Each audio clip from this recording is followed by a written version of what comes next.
파로마! 저는 파로마가 절대 뭔지 모릅니다. 파로마! 언젠가는 기술 안녕하세요 기인 여러분, 기술인간 하박국입니다. 오늘은 지난번에 소개해드린 미스텔 바로코 키보드의 사용법을 알려드리려고 해요. 사실 이 키보드가 사용하기 편하진 않아요. 일단 한국어로 모음 U가 되는 B가 좌측에 붙어 있고요. 저는 이게 특별히 불편하다고 생각해 본 적이 없는데 많은 분이 이걸 불편하다고 지적해 주시더라고요. 보통 자음은 좌측 손으로, 모음은 우측 손으로 사용을 하니까요. 그리고 숫자 패드가 없는 텐키리스라는 점, 이건 키보드로 주로 어떤 작업을 하느냐와 선택의 문제인 것 같아요. 저는 오히려 숫자 패드가 있는 키보드는 거추장스러워 텐키리스만 쓰거든요. 그리고 추가로 숫자 패드만 구입도 가능하니까요. 가장 불편한 건 아무래도 61키라서 이동키가 없다는 점이겠죠. 이동키를 누르기 위해서는 무조건 펑션키를 사용해야만 해요. 그래서 이 키보드에 없는 키를 만들어낼 수는 없지만 커스텀할 수 있는 기능들을 만들어뒀거든요.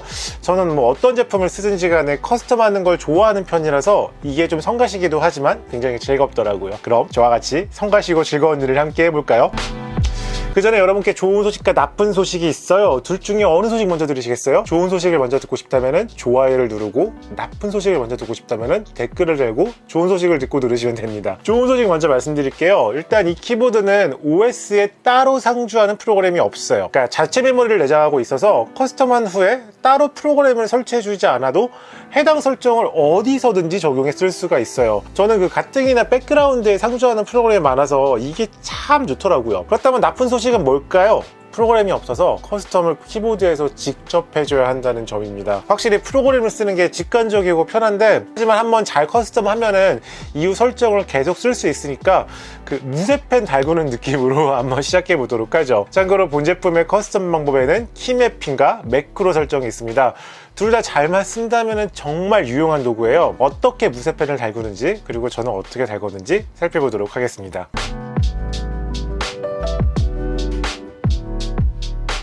이 키보드는 보시다시피 윈도우 키보드예요. 심지어는 펌웨어 업그레이드가 나왔는데 윈도우용 파일밖에 없어요. 생긴 것도 좀 윈도우 스타일이죠. 거기에 그 좌측키 배열이 컨트롤 윈, 알트로 되어 있어요. 그러니까 윈이 커맨드고 알트가 옵션이라서 실제 맥과는 배열이 바뀌어 있어요. 여기에 대처하는 방법은 두 가지가 있겠죠. 적응하거나 키맵을 바꾸거나. 예, 근데 전자는 커맨드를 엄지손가락으로 눌렀던 분께는 거의 불가능에 가까운 일일 듯 하고요. 키맵을 바꾸는 게 아무래도 가장 속편하겠죠. 이게 방법은 여러 가지인데 이제 시작이니까 여기서 가장 쉬운 방법을 알려드릴게요. 키보드 내에서 레이아웃을 변경하는 방법도 있고, 카라비너 엘리먼츠 같은 키맵 프로그램을 쓰는 방법도 있습니다. 전 가장 간단한 방법을 택했어요. 바로 맥 설정의 키보드에서 커맨드와 옵션을 바꿔주는 거죠. 참 쉽죠? 바로코 키보드에는 총 4개의 레이어가 있어요. 그중 하나는 디폴트라서 커스텀이 불가능하고요. 나머지 3개의 레이어를 커스텀에서 사용 가능합니다. 레이어를 바꾸는 건 간단해요. 우측에 있는 Fn키를 누를 채로 M, 구두점, 슬래시가 각각 디폴트부터 레이어 1, 2, 3입니다. 자신이 어떤 레이어를 사용하고 있는지는 우측 하단의 LED를 통해 알 수 있는데요. 디폴트일 경우는 아무런 LED도 접근되지 않고, 첫 번째 레이어는 가운데 LED가 빨간색, 두 번째는 초록색, 세 번째는 파란색 LED가 켜집니다. 여러 용도로 컴퓨터를 이용하는 분께 유용할 것 같아요. 예를 들어 게임 레이어를 만들어서 게임할 때 자신에게 좀 더 편한 키보드 배치를 할 수도 있을 테고요. 프로그래밍 하는 분들은 자주 쓰는 명령어를 입력해 둘 수도 있겠죠. 일단은 펑션키를 다른 키로 매핑할 수 있어요. 사실 이 키보드에서 펑션키를 써야 할 일이 상당히 많거든요. 당장 이동키만 해도 펑션키가 없으면 쓸 수 없으니까요. 근데 펑션키 위치가 좀 애매해요. 그러니까 흔한 배열이긴 한데 이 키보드에서는 이동키 때문에 유독 불편하게 느껴져요. 그래서 FN그 프로그램보드에서 쓰는 PN키 리매핑을 따로 지원합니다. 방법을 알려드릴게요. 일단 FN과 좌측 시프트 키를 3초간 누릅니다. 2단계에 진입하면 우측 LED가 붉은색으로 깜빡거리고요. 이후 FN 키를 누르고 바꾸고 싶은 키를 누릅니다. 성공했다면 깜빡이던 LED가 꺼지고요. 제조사에서는 자주 안 쓰는 캡슐락 키로 키매핑할 것을 권유하는데요. 저는 FN키 좌측에 있는 Alt키를 FN키로 바꿔줬어요. 이유는 이따 설명드릴게요. PN키도 이와 같은 방식으로 리매핑할 수 있어요. PN 왼쪽 Shift 3초, 우측 LED 녹색 전멸, 이후 PN을 누르고 매핑하려는 다른 키를 눌러주면 다른 키로 PN을 쓸 수 있습니다. 참고로 FN키는 오른쪽 컨트롤, Shift, 왼쪽 Shift에는 매핑할 수 없어요. 제가 위에서 Alt를 Fn키로 바꿨다고 했죠. 현재 레이아웃에서 방향키를 쓰려면 굉장히 엄지손가락에 힘이 많이 들어가요. 그렇다고 새끼손가락을 쓰자니 익숙하지 않고요.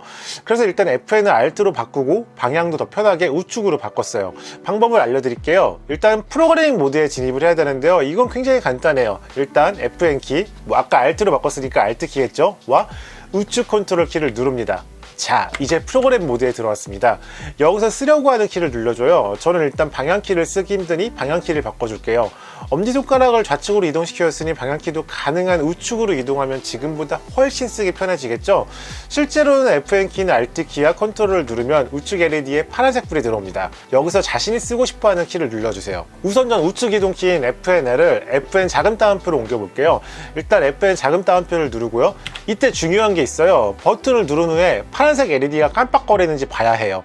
파란색 LED가 깜빡거리지 않는다면 제대로 입력된 게 아니니까 다시 입력을 해줘야 합니다. 자, 그럼 이제 원래 키인 FNL키를 눌러줍니다. 이후 PN키를 누르면 입력이 완료돼요. 그리고 Alt와 컨트롤을 누르면 프로그램 모드에서 벗어나는데 이 방향키를 하나만 바꿔서는 의미가 없겠죠? 그 전에 다른 키도 같은 방법으로 옮겨주죠. Alt 세미콜론을 누르고 파란색 등이 전면하는 걸 보고 Alt K를 누르고 PN, Alt P를 누르고 LED 확인 후 Alt I를 누르고 PN, Alt L을 누르고 LED 확인하고 Alt J 누른 뒤 PN. 자, 이동키를 모두 옮겼으니 이제 프로그래밍 모드에서 나가볼까요? 아까와 똑같이 사실은 펑션 키인 Alt와 컨트롤을 눌러주면 프로그램 모드가 꺼집니다. 또는 15초간 아무것도 입력하지 않으면 꺼지기도 해요. 이렇게 해서 FNJKLI 대신 Alt L 세미콜론 작은 따옴표 P로 방향키를 이동할 수 있게 됐습니다. 확실히 전보다는 이쪽이 더 편하죠? 키매핑을 이용해 왼쪽 파트의 키를 오른쪽 파트에 매핑시켜서 오른쪽 파트만으로 전체 키를 입력하는 것도 가능하다고 하네요. 혹시라도 왼쪽 손을 다치거나 할 때 굉장히 쓸모 있을 것 같아요. 프로그래밍 모드에서는 매크로도 지정해 줄 수 있어요. 특히 지연 시간도 지원하기 때문에 대전 게임 같은 거 즐기는 분은 이를 통해 자주 사용하는 필살기를 미리 입력해 둘 수 있을 것 같은데요. 저는 키보드로 게임을 안 하니까 이건 넘어가도록 하겠습니다. 그보다 자주 쓰는 대치어를 다른 레이어에 입력해 두려고요. 레이어 2에 몇 가지 대치어를 입력해 보겠습니다. Alt 구두점을 눌러서 레이어 2로 가지고 여기서 똑같이 프로그램 모드로 접근해 줍니다. 참고로 여기서도 Fn키를 Alt로 바꾸었으니까 오해 없이 보시길 바랍니다. 다시 Alt 컨트롤을 눌러 프로그램 모드 진입하고 자주 쓰는 표현을 입력해 줍니다. 이응을 누르고 파란색 불이 들어오는지 확인하고 안녕하세요를 입력해 줍니다. PN을 누르고 Alt 컨트롤을 누르면 이응만 눌러도 안녕하세요가 입력되는 걸 볼 수 있어요. 물론 펑션 키와 조합도 가능하고요. 근데 이미 펑션 키를 이용해야 하는 경우는 매크로를 설정할 수 없고요. 맥에서도 대처를 제공하고 알프레드나 텍스트 익스펜더 같은 앱이 있어가지고 자주 쓸 것 같지는 않아요. 처음에는 이게 아무래도 쉽지 않아요. 게다가 눈으로 볼 수 있는 프로그램이 없잖아요. 그래서 자기가 뭘 어떻게 했는지 몰라 새로 세팅을 하고 싶은 경우가 있는데요. 그럴 땐 이 방법을 쓰시면 돼요. 레이어만 초기화하면 해당 레이어로 간 후 F&R을 누르세요. 그럼 LED가 한번 깜빡이고 해당 레이어가 초기화됩니다. 전체 레이어를 초기화하려면 양측에 있는 Alt를 동시에 3초간 누르세요.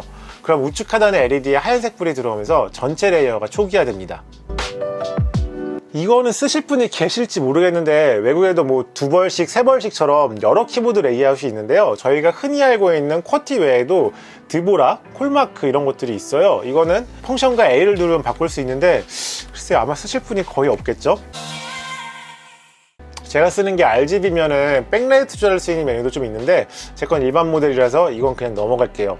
혹시라도 해당 부분에 대한 한글 매뉴얼이 필요하신 분은 아이오매니아에 들어가시면 찾아볼 수 있습니다. 아래 링크를 달아 놓을게요. 제가 오늘 설명한 내용도 매뉴얼에 다 있는 내용이에요. 다시 필요한 내용이 있으시면 매뉴얼을 참고하셔도 좋을 것 같습니다. 네, 이렇게 미스텔 바로코 MD600 키보드를 쓰기 위해 필수적으로 필요한 커스텀과 더 잘 쓰기 위한 방법을 알아봤습니다. 이게 처음에는 불편하지만 조금씩 편해지고 나중에는 자신에게 맞는 방식으로 커스텀할 수 있는 게 이 키보드의 가장 큰 장점인 것 같아요. 여러분도 부디 이 즐거움을 느끼셨으면 좋겠네요. 내용이 유익했다면 구독, 좋아요, 댓글 부탁드리고요. 지금까지 전 기술인간 하박국이었습니다. 시청해주셔서 고맙습니다. 모두 기술기술한 하루 되세요.